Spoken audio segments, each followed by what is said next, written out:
Welcome all. आज हम ICAR-JRF horticulture paper 2017 के कुछ क्वेश्चंस को सॉल्व करेंगे और साथ ही उन्हें डिस्कस करेंगे। तो आइए पहला क्वेश्चन देखते हैं। Papaya variety suitable for Papin extraction is, मतलब पपाया का ऐसा कौन सा वैरायटी है जो पेपिन एक्सट्रैक्शन के लिए बेस्ट है। तो इसका आंसर है CO5। CO5 के साथ साथ CO2 और CO6, ये दोनों वैरायटी भी पेपिन एक्सट्रैक्शन के लिए यूज़फुल है। पेपिन आखिर होता क्या है? पेपिन एक लेटेक्स है जो कि इमैच्योर पपाया फ्रूट से निकलता है। जनरली हम इसे 75 to 90 days old immature fruit से निकालते हैं। पेपिन निकालने के लिए हम लोग अर्ली मॉर्निंग फ्रूट में 0.3 सेंटीमीटर से भी कम का कट लगाते हैं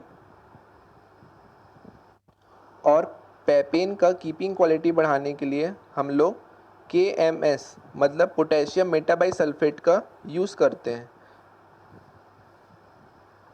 आइए हम लोग सेकंड क्वेश्चन देखते हैं। Perfect example of rainy season annual. तो सबसे पहले हम जानते हैं रेनी सीजन एनुअल होते क्या हैं। रेनी सीजन एनुअल ऐसे फ्लावर क्रॉप होते हैं जिनका सोइंग हम जून जुलाई में करते हैं और हार्वेस्टिंग अगस्त टू सितंबर तक करते हैं। इनके नाम याद करने के लिए एक ट्रिक है। ये ट्रिक है ABC। ए से है एमरेंथस, बी से है बाल्सम और सी से है कॉक्सकॉम। तो इस ट्रिक से आप आसानी से रेनी सीजन एनुअल्स के नाम याद कर सकते हैं। आइए हम लोग थर्ड क्वेश्चन देखते हैं। थर्ड क्वेश्चन है crotch angle is related to. आइए हम जानते हैं क्रॉच एंगल आखिर होता क्या है। तो जैसे कि कोई भी प्लांट का जो मेन ट्रंक होता है उससे जो प्राइमरी ब्रांचेस जाती हैं, तो इन दोनों के बीच का जो एंगल है इसे ही हम कहते हैं क्रॉच एंगल। तो फिर क्वेश्चन ये भी आता है कि क्रॉच एंगल फ्रूट क्रॉप में कितना होना चाहिए। तो इसका आंसर है 45 टू 60 डिग्री। चौथा क्वेश्चन है मृग बहार of guava gives fruit in. इसका आंसर है अक्टूबर टू नवंबर।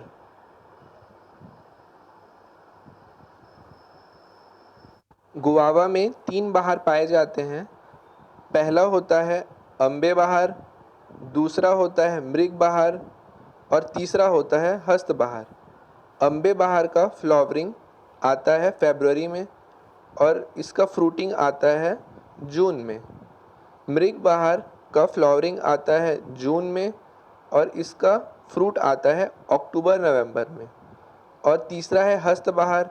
हस्त बहार का फ्लावरिंग आता है अक्टूबर में और इसका फ्रूटिंग आता है फरवरी में।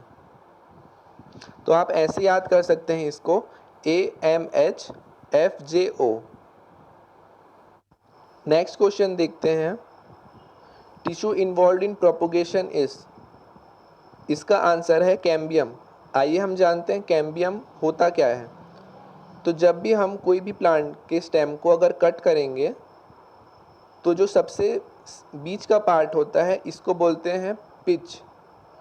उसके बाद का जो एरिया होता है वो होता है जाइलम। उसके बाद जो एरिया होता है उसे बोलते हैं हम लोग कैम्बियम। और उसके बाद होता है हमारा फ्लोएम और उसके बाद होता है हम लोग का एपिडर्मिस।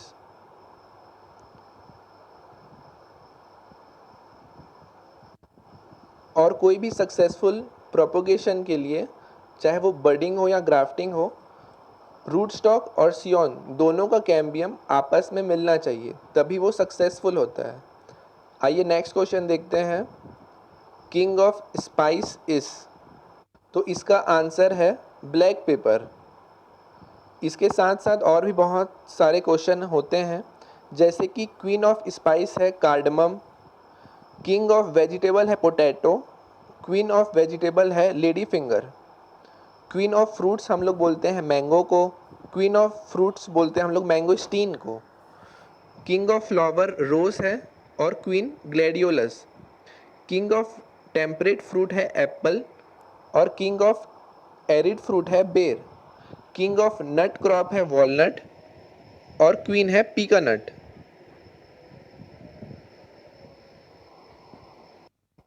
आइए हम नेक्स्ट क्वेश्चन देखते हैं।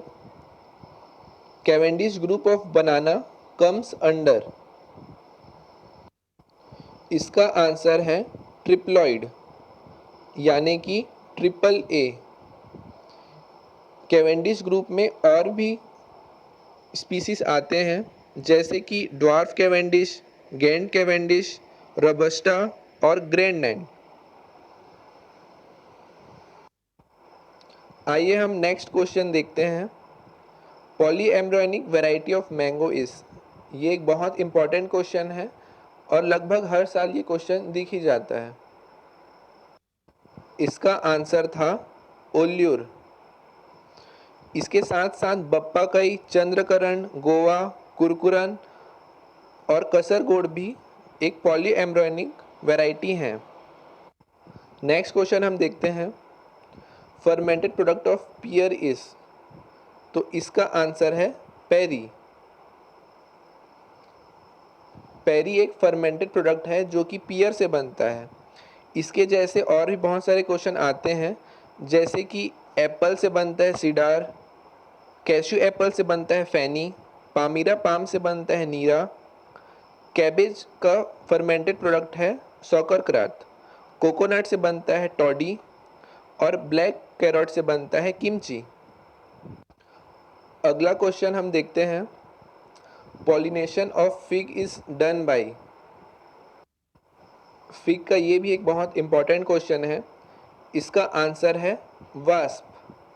फिग वास्प जो होता है वो फिग के पॉलिनेशन में यूज़फुल होता है और इस प्रोसेस को हम लोग बोलते हैं कैप्रिफिकेशन। कैप्रिफिकेशन में हम लोग मेल फ्लावर जो कि कैप्री फिग से निकलता है उसे हम कोई भी ब्रांच के ऊपर में लटका देते हैं, जो कि पोलन ट्रांसफ़र को फैसिलिटेट करता है। Thank you everyone.